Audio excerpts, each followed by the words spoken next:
everyone, so welcome back to my channel. If you've just joined us, my name's MJ. I'm a cruelty-free and vegan celebrity and beauty and fashion makeup artist, and I turned my kit vegan and cruelty-free.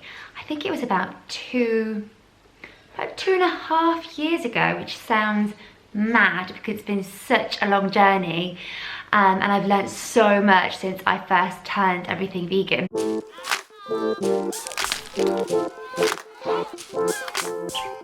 You're probably here because you're thinking about turning your makeup bag and your routine vegan and cruelty free too.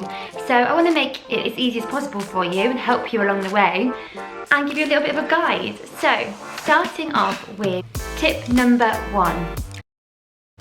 Let's talk about the difference between vegan, vegetarian and cruelty-free because they often get thrown around and can be quite confusing. So first of all, a vegetarian product would mean that it could have beeswax in, it could have lanolin, or maybe even a type of milk. So they're seen as byproducts or things that are not made from an animal itself. Then there's vegan. Vegan means there's absolutely nothing inside it which is from an animal, whether the animal made it or the animal itself. And cruelty-free simply means that that product or the ingredients was not tested on animals. Now these things are completely different. If something is vegan, unfortunately, it means that it still could be tested on animals, and something that is not tested on animals could mean that it still includes animal products. Tip number 2. If something says cruelty-free on it, unless it's got an accreditation stamp, it really can be a load of rubbish. There is no rules around calling something cruelty-free. You can write it on your website. There really is no law around that. Fortunately, a lot of brands are misleading because on their website they could say, we do not test on animals. And if you look at the fine print, they will say something along the lines of, they do not test on animals unless it's required by law.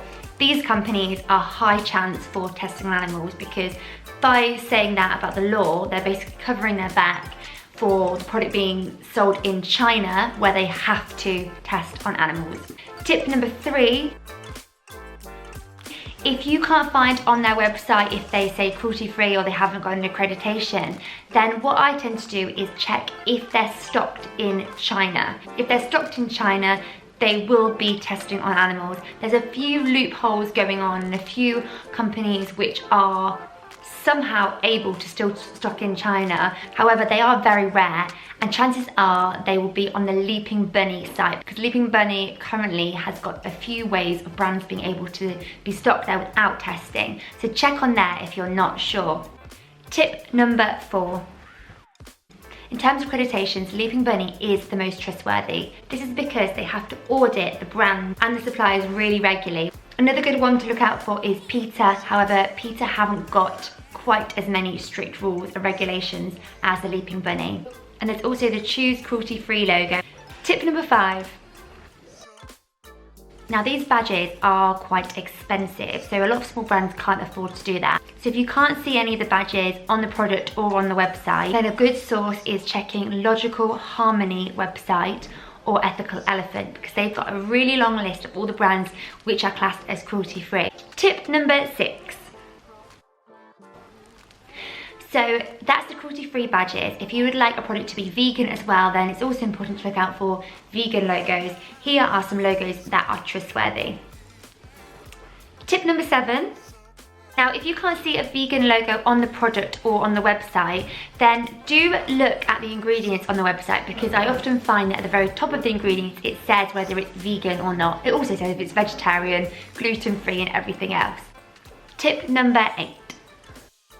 Most brands now do have this, I think a lot of people are asking, but if it still doesn't say, then you can check the ingredients.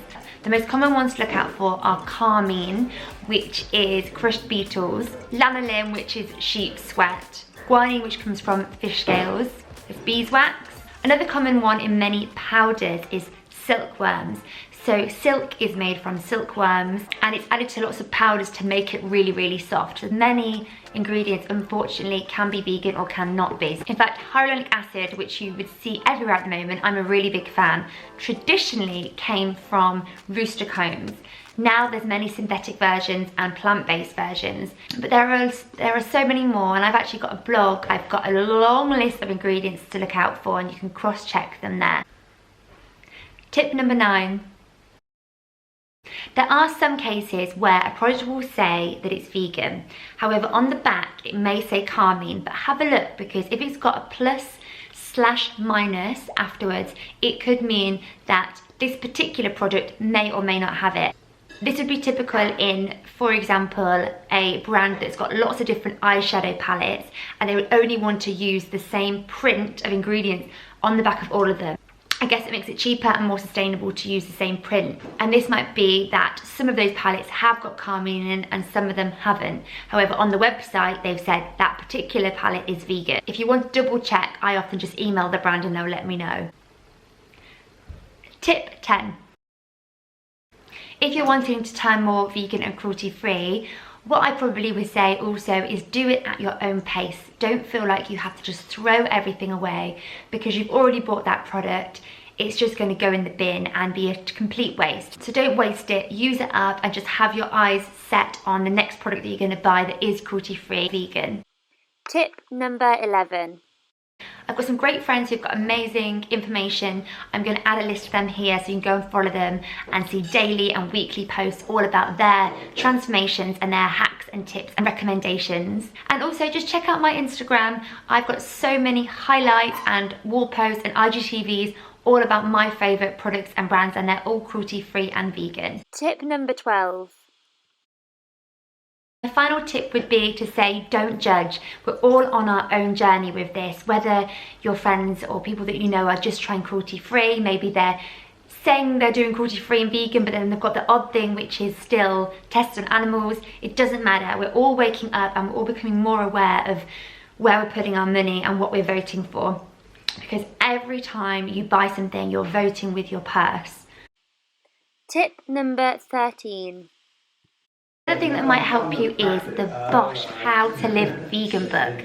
Now, my fiance is Henry from Bosch, so I was lucky enough to have an input on the makeup section.